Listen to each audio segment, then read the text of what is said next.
Welcome to the Practice You podcast. My name is Elena Brower.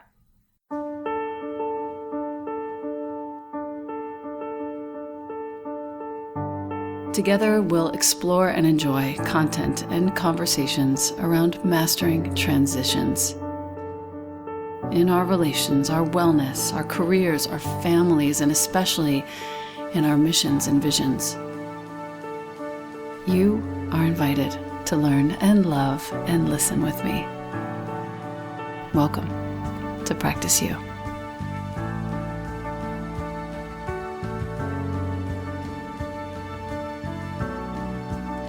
Welcome back to the podcast. I am here with one of my heroes, Eileen Flannigan, founded Girls on Fire Leaders in 2014. Why this is important to me is because it's in an organization that is dedicated to teaching adolescent girls, the most ignored population on planet Earth at this time, dedicated to teaching adolescent girls to lead innovative change in their own communities. Eileen started this in East Africa, where probably the worst corruption, conflict, rape, disease, abuse are rife.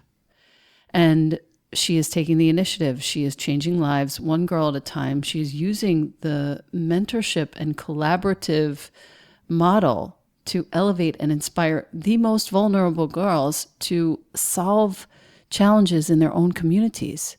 So really, the adolescent girls are actually teaching the younger girls, and this is the magic. This is why I'm here.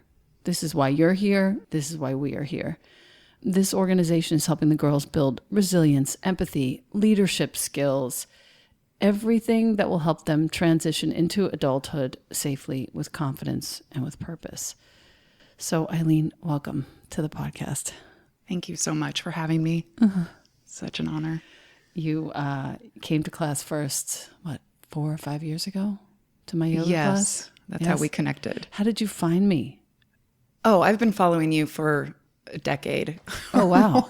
Okay. Yeah, I came to a few classes at Vera Yoga. Right. But you were teaching at ABC. I remember the day. And I was in yoga class next to a woman I didn't know. And after class, she said, "What do you have going on?" Oh, God. And Who was it? Her name is Leah. And yeah, now she lives in Pennsylvania. Oh, I know exactly. Yeah. Yes. Dear one. I know. So she asked me what I had going on. She can feel something. And I had just the day before come back from 3 years working abroad in Kenya. The day before. And she asked me what was happening, and I told her what was going on. I had been working with a young adolescent population in Kibera slums for about 9 months at that point, and also working with over 100 different nonprofits, local nonprofits in Kenya, to really know the landscape. Yes.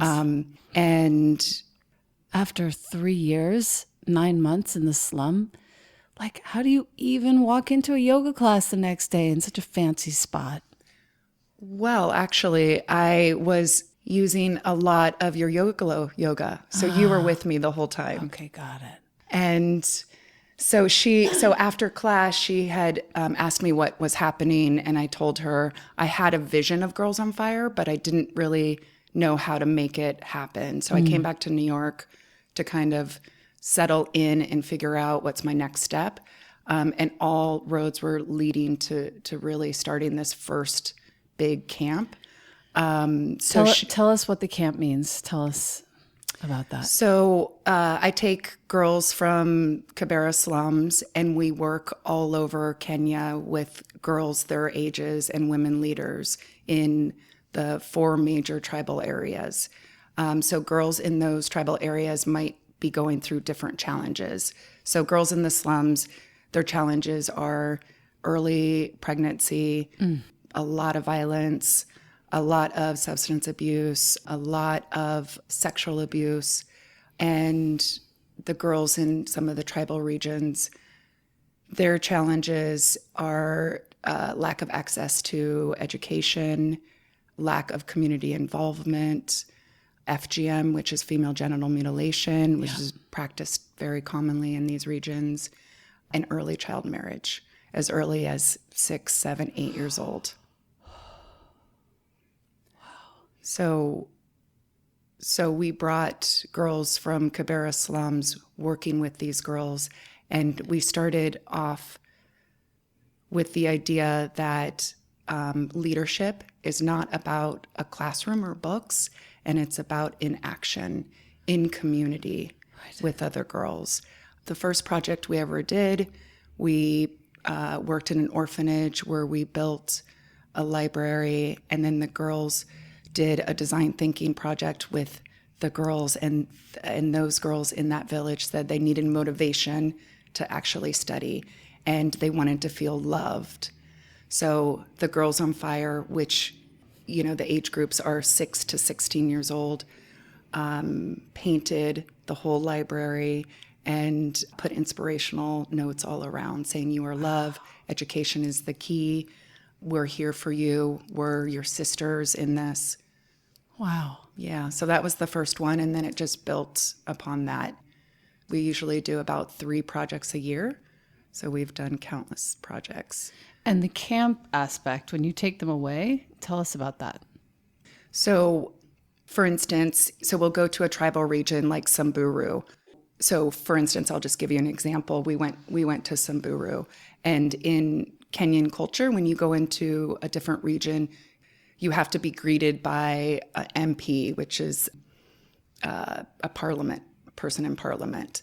And so it's this big tada that they have new people in their region, because a lot of people don't come into those regions. And the Girls on Fire were very outraged by girls their age being cut. And even though Kenyan law says it was outlawed in 2010, tribal regions still practice it. So when we met the MP, he asked if anyone had any questions, and the girls confronted him. Wow. And said, "How often is FGM practiced here? Why are girls getting married this young? What are you doing to uphold the law?" And then we also, we work a lot with conservation of elephants. And in his office, he had 2 big tusks. So they questioned him about that. So How did he do with the questions? he just laughed and said, "Oh, your girls are so sly." Oh my gosh. So We have a long way to go. Well, it's not going to be through those channels and pathways. It's really the communities. Yep.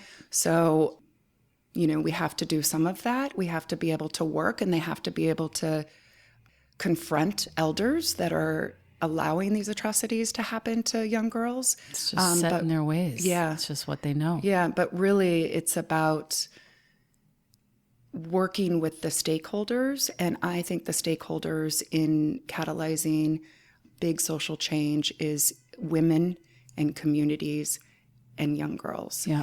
And so they're starting young. They're getting the skill set you need in order to be a change maker. And they're bringing lots of other girls along with them. I mean, for instance, in Samburu, we went from the MP to the radio station. They wanted us to be on the radio station. So the girls spoke their story for really, I think, the first time. And it inspired other girls. We had a camp of 50 Samburu girls and 50 Girls on Fire from the slums. And another 50 heard us on the radio and came to the camp. And these girls were about to be cut and married that next weekend. So they were running away from FGM in early childhood. 50. Mm-hmm. So the power of using your voice, they saw in real action. And so these girls consistently, when we go into these regions, it's pretty transformative, and we see it in real time. Wow. To date, I have notes here that you've helped 1,000 girls so far. Talk to me about your role in all of this and how it all began. Yeah, so there's 1,000 girls in these 4 different regions. Yeah. And that ripple effect is about 2,000 into the community. So we can't just do it with the girls. We have to really activate the community and get them into action around championing and nurturing the progress of early adolescent girls. Like, what drew you to this work? It's so Yeah. important. Nobody else is doing it. Yeah. So I think there's kind of 2 origin stories because 7 years ago, I left a corporate career I was at for 20 years. I was working in business and technology in Silicon Valley and then came to New York City. And for many years prior to that, I was really interested in the intersectionality between women and poverty and how collectively are we going to solve for the major problems in the world. Yeah. So I read the books, I talked to the people, went to lectures, all those things, and I was really drawn to just experiencing it and seeing how my body feels. And so I left to go to India for 9 weeks with the single intention of just being in response to whatever is happening around me. And at that time, I had been practicing yoga and meditation. And so there was certain things on my list that I thought I was going to go to an ashram and meet this person and blah, blah, blah. I did none of that. I got to know what it's like for street kids in India, and it started in Varanasi. And I really sat with the kids and just moved from town to town, and it was all about the girls. And I had worked a little bit here in New York around sex trafficking, and so I knew a little bit about that. But in India, I was able to go into brothels and negotiate with some of the madams, just all on my own. It all just happened. So that trip was over. Wow. And it was transformative, and I could not go back to my job after that. So I thought I would do a fellowship with Kiva. And so I went back to India where I worked with women entrepreneurs in a state called Manipur. And it's very remote. It's on the border of Myanmar. And so it was a closed state up until 6 months prior of me arriving. And I signed a piece of paper where I was the 22nd foreign national ever in the state. And I looked at the other people before me, and I was the only woman.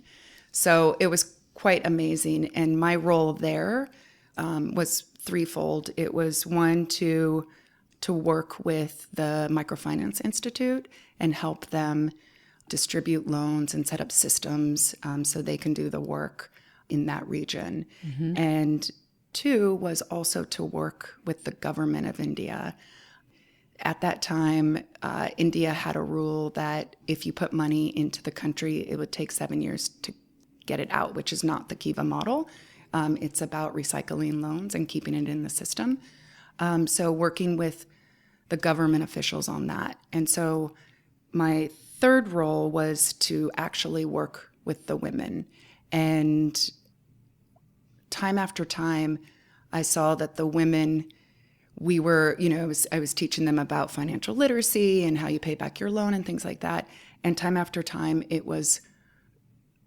they were wanting me to answer questions around, can you help me unlock my leadership potential? Wow. My full human potential? How can you help me? Were some of the questions. So I really stepped into my personal leadership in that experience. Wow. And then from there, I went to Kenya because Kiva had a product where you basically cut out the middleman and you really address the bottom billion in poverty. So instead of going through microfinance institutes where you need some sort of collateral to get a loan, we started working with the local communities. So the local nonprofits, the community organizers, the influencers, And so my role was to really work with them. And I worked with over 100 people in organizations in Kenya from all different tribes. And so I really got an understanding of how the dots are connected and where the missing gaps are. And so what I saw was that the slums are a whole ecosystem and a mindset that unless you have exposure to other people, other ideas, other cultures, you're going to be stuck in that. Wow. So, yeah. So that's how I started. I started really just, I had been working with the women entrepreneurs that are part of a SHAFCO program of women with HIV. And SHAFCO stands for? Shining Hope for Communities, and Nice. They are still my partner. So I started working with them through Kiva and working with the mamas with HIV, their HIV program. And I really saw a need to work with the girls. They have a safe house. So a safe house is a place where the girls that have been sexually abused or severely abused live. So I started showing up there, and one day I invited them to my apartment to do a cooking class. And so I was cooking a big pot of butterfly pasta, and they stand back and got very scared, and they asked me what I was cooking, and I said butterfly pasta, and they were very timid, and they immediately said, "Okay, we're They eating thought it was butterflies." Oh, God, babies. And I said to them, "Come here, come take a closer look. Do these look like butterflies?" And they said, "Somehow you drain the color out of them." And that really, that really struck me, because at the time I was living 5 minutes from a lake where I would go hiking, and it was called Butterfly Lake. And they were living in the slum, which is another 5 minutes. But people in Kenya never go to this forest. It's called Kruger Forest, because it costs equivalent to like 1 or 2 cents to get in. And so the access to nature and the access to a forest, which is in their backyard, would never be available. So I started calling up all the women that I know that are from Kibera, and none of them had been ever. So I called up my taxi driver and I asked him, what would it take to bring 50 girls to Kruger Forest? And he said $50. So the next weekend, huddled up 50 girls. We all went to Kruger Forest. We went also with cameras. I had done a self-expression photography workshop in India, so I had a bunch of cameras with me. And so we did this learning exercise. And that was the start of Girls on Fire. Then for 9 months, every Saturday, I just started coming back and creating these opportunities, these adventures, these mind-expansive experiences. And then sure enough, when I would show up at the school, the teachers were asking what was I doing, because these girls that were so shy and broken down were blossoming. Yeah. And it was showing up in their leadership in class. It was showing up in their grades and their performance and how they help other girls. Wow. And that has now led to you working in both the Kibera slum and the Mathare slum, right? Who, aside from SHAFCO, Shining Hope for Communities, who are your other partners, and how does all of that work when you partner with another organization to help you help the girls? How does that work exactly? So when we go to these camps, we're usually, we need a set of girls. So I usually partner with other schools, so local schools. I do an assessment on the local schools. There needs to be community involvement, the head teacher and also the other teachers really have to have the will to change things for girls and equality. So there's an assessment of the community and the school. So where are their commitments around service of equality for girls? And the other partners are organizations. So I've partnered with the UN. You're kind of paving the path. I'm paving the path, and it's quite expensive, if you can imagine. So a lot of foreign aid, goes into community and gives a curriculum. So this isn't that. So we work in communities that are very far and build a network of girls all over Kenya. That means that my partners are UN. The girls have done a keynote for an organization that funds a lot of different organizations around HIV and AIDS, knowing that the highest rate of HIV is early adolescent girls at 74%. And leadership programs with adolescent girls have been proven to decrease the number of new cases of HIV. Wow. Yeah. That's all it takes. The model that you're building, and the reason why I'm finding it so magnificent, is that it's one of collaboration. And I'm reading Twyla Tharp on collaboration right now. That book is so good. And she talks about how collaboration is the way our ancestors always worked, in community, in tribes. And that's the only way that we can really get things done around here, it seems. And now more than ever, we're seeing that collaboration is the answer. So I think I just want to tip my hat to the fact that you're having, as I said at the very beginning, you're having the eldest adolescent girls teach the younger girls what it means to find their way out of the horrific conditions in which they are born. I just want to say thank you. Thank you. Yeah, that's really what I want to say. Yeah.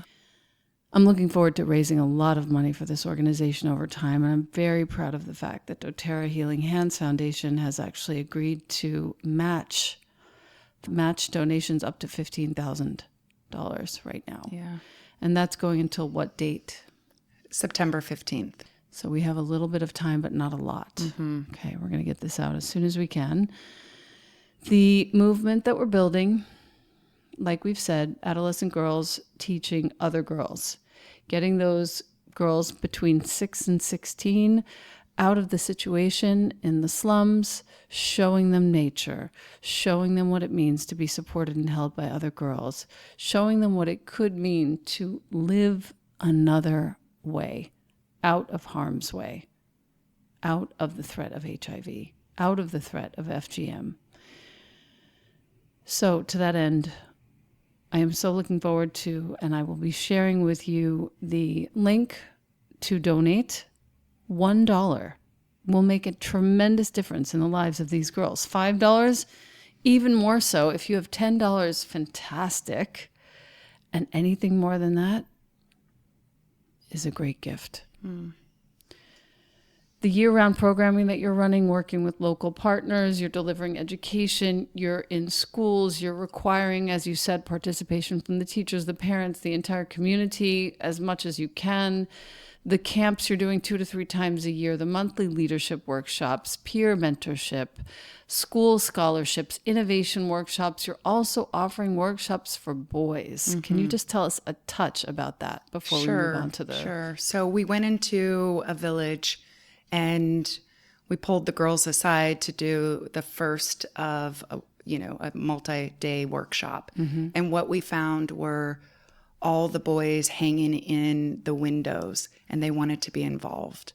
And they wanted to be in conversation about why girls are valuable, why girls, why we're spending time on them. Why are we spending time on them? And we really got into conversation around some of the harmful societal norms that are happening in that region, and really about the life of boys, which I think we're all recognizing when we talk about girls' equality. We are also talking about the attention to boys as well. Yeah. And one thing that has been really amazing with this experience with Girls on Fire has been, it's not only about these girls. And so now some of the girls are 14, 15. And one story is that when I was just there in April, is that they got together, 3 Girls on Fire got together and led a boys' workshop of 10, 11, 12, 13-year-old boys in the slums. So that age range of boys in the slums are it's a very vulnerable it's population. very vulnerable, and it's very dangerous for the boys. And they are led into activities that are harmful for girls. And so the girls were very scared to lead that, but they kept on going back to one of the principles of Girls on Fire, which is empathy. How do we lead with empathy? How do we lead with love?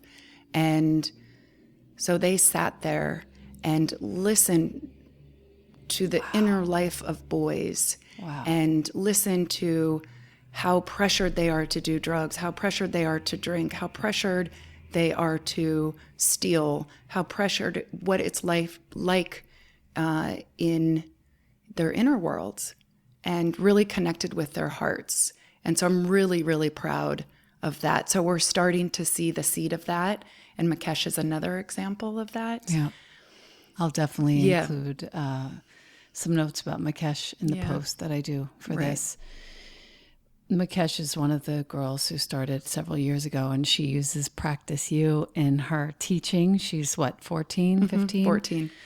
And, God, every time I watch this video, she's basically made a video prompted by Eileen to thank me for my book and to tell me all the results that she's having in her classes with it. It's outrageous all the way in Kenya. It's amazing. 150 girls now. From 48 to 150.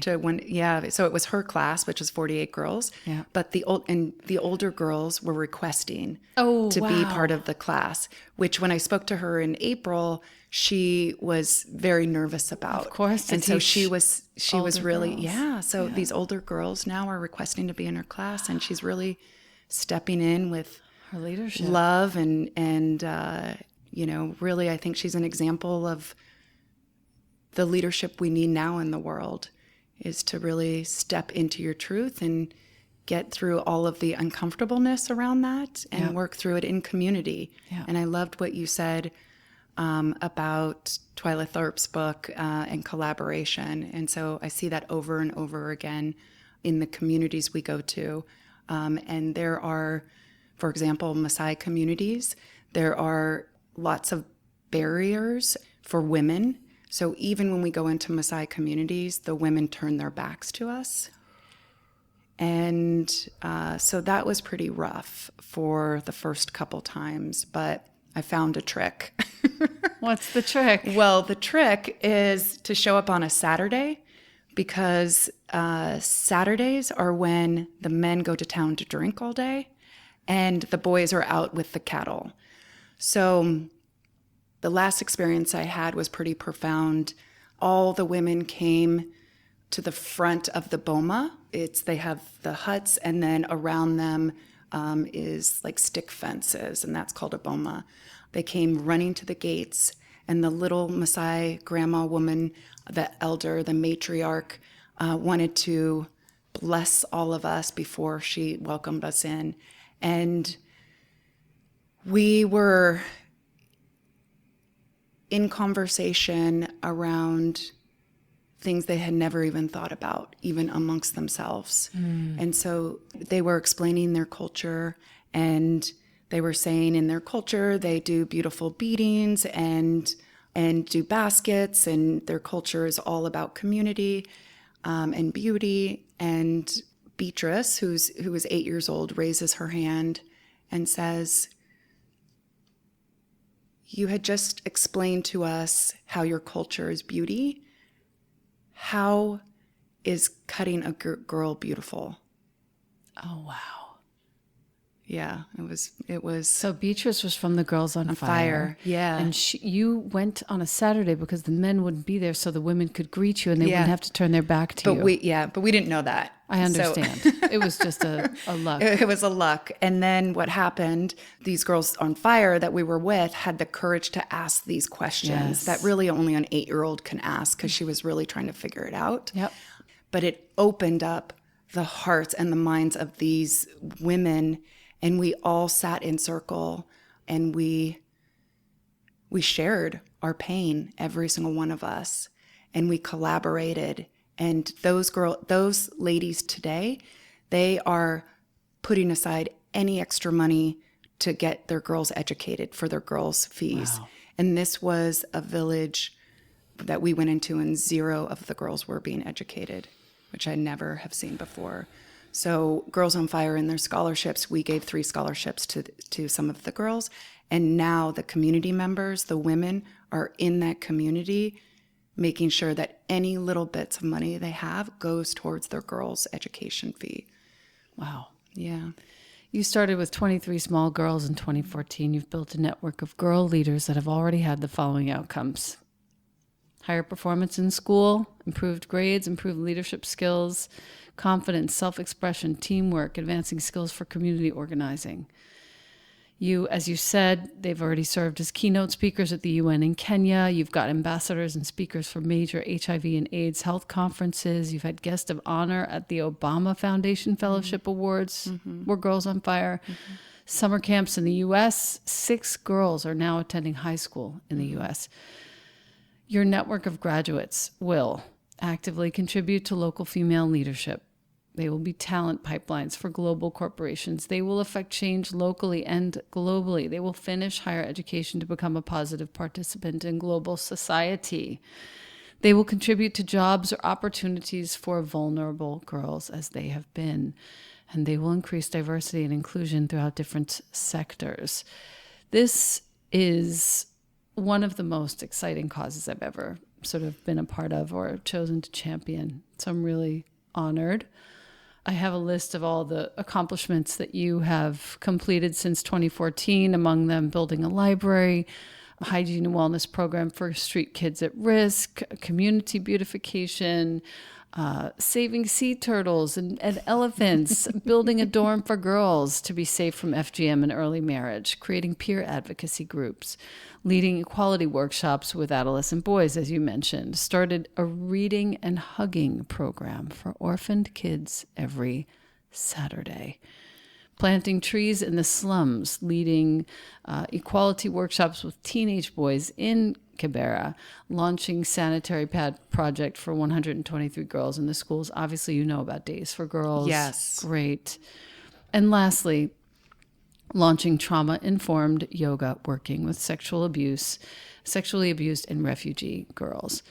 By 2030, your plan is to nurture and empower 100,000 Girls on Fire leaders and build a movement of global girl leaders with a thriving network of change makers. What my vision is, before I ask you the 3 questions that I ask every guest and let you go, my vision is that we get Girls on Fire leaders matched up with adolescent girls from the States, and we get them together and we start to do somewhat of an exchange program where really the girls get to learn from each other. Love it. It's such a big deal what you're doing. Thank you. Can I just add, all of those projects are girl-led. So it's not me coming in and saying, oh, this is what you need. We teach them workshops around frameworks, how to think about solving big problems. So we use a lot of design thinking, for instance. And through that, so the Hugging Project, for instance, that came out of doing a design thinking workshop. And it was the girls mapping everything they love about living in Kibera and everything they wish would change. Wow. And Kidogo is her name, which means little. And she was probably 7. She was one of our littlest at the time. wanted to start, her vision was to start hugging the street kids because she had never known a mother's love until Girls on Fire and Shafco. And she was left in the trash as a baby and to be raised by the community. So she wanted to make sure that all the street kids knew a mother's love. And so that's what we did. So we get these girls connected to the suffering that they experience and that they see around them and into action and to be part of the solution in all of those cases. Thank you for clarifying that. Yeah. That might be the most important thing we've said the whole time. It's something I'm very proud of. Yeah. It's interesting to teach them, sort of how to design systems and systems thinking. Mm-hmm. The 3 questions that I ask every guest. The first one is, what in your life or in your community needs healing right now? Well, I'm personally healing some trauma that I experienced starting in May around using my voice and really stepping in to my truth to be the leader that this vision needs. So there's some trauma that is being released. Childhood, somebody told you shouldn't talk? Exactly. Huh. It's 8 years old. Yeah. Where I had a vision. You were 8 at the time. I was 8. Yes. I had a vision of, I was connected with the plight of Romanian orphans that I saw in 60 Minutes. And I got that fire, that spark that was like, wait, I can do something about this. And I became quite obsessive and really advocated for any adult to just listen and to see what's happening. And the adults around me essentially said, you're too small, you don't matter, mind your own business, just focus on yourself. And in my 8-year-old mind, being a very shy girl, the stakes were very high for me to even speak out. So that really changed my worldview, and it's taken me 30 plus years to really ignite that fire again. So I'm on a mission, and I'm not stopping. I have to acknowledge the fact that every single one of our childhood traumas, if you're listening to this, your childhood trauma is here to lead you to the work of your life. Period. And if you want an assignment right now, you go ahead and get a piece of paper and a pen and you write down what is the trauma of your childhood, whether it's 1 thing or 5 things. And then when you're done writing, write a little line across to the other side of the page and write what it is that you are going to do with that information because it was given to you for a reason. I remember seeing a commercial for Save the Children and convincing my mother to do a monthly donation. And I cried, so many tears when those notes would come from the kids that we were saving, hopefully. Right. Second question, what's your favorite view? And it can be anything. You can go really weird with it. I think the first thing that comes to mind is the Great Rift Valley in Kenya. There's something about the very first time I sat on the ground and just overlooked, as far as the eye can see, the depths of the valley. I felt grounded and expansive. Yeah. Ready. Yeah. And I was held. I was cocooned. I like how a place like that makes you feel like you're suddenly a little baby in the arms of the Mother Earth. The third question is, what does prayer mean to you? I think prayer means paying attention It means looking closer at whatever it is, a flower, a person, and not turning away when you feel uncomfortable, to just continuously to pay attention and to go back and to go back. That's beautifully articulated. Thank you. Thank you. It reminds me of Mary Oliver. Yeah. If you would like to be a part of this community, there are a few different ways. I donate monthly, but you can actually double your donation until September 15th of 2019 because doTERRA will match it. So anything you donate right now will get matched, literally doubled. You can be a sponsor for one of the wellness and leadership camps. The next one is coming up in December 2019. You can be on the Girls on Fire Leadership Council along with me. Come on. You want to hang out with me? Let's do this. We are actively recruiting folks from all different sectors, from all different forms of leadership. You can fundraise for us. You can make your own fundraiser if you like. You know how to do that. We go to GoFundMe. You can make your own. You can do whatever you want. You can even just solicit your family and friends to contribute. Yeah, there's a link at girlsonfire.com. Oh, there is? Yeah. Oh, to create your own fundraiser for Girls on Fire. Beautiful. And as you know, it's actually very easy to do a fundraiser on Facebook. And if you're clear and you know how to link it, you can raise money directly through Facebook for Girls on Fire. So that's a really interesting one too. Feel free to email me, info@elenabrower.com. I'm not kidding. I don't have any assistants. I will answer your email myself. And you can ask me anything about this, or you can volunteer. And that too, you can email me, or you can email Eileen at girlsonfireleaders.com. So you got that? Eileen at girlsonfireleaders.com. I can speak for myself and say, I love you. I am so proud of the work that you're doing. I feel you healing your voice, and I'm super proud of it. I know this is a big step for you to sit here with me, so I'm grateful and just beyond beaming. Eileen's getting tears in her eyes right now. People. So beautiful. And there's going to be more from us. Watch. We're going to make Girls on Fire Leaders a very known charity. Thank you so much for being here. Thank you. Lots of love. Lots of love to you.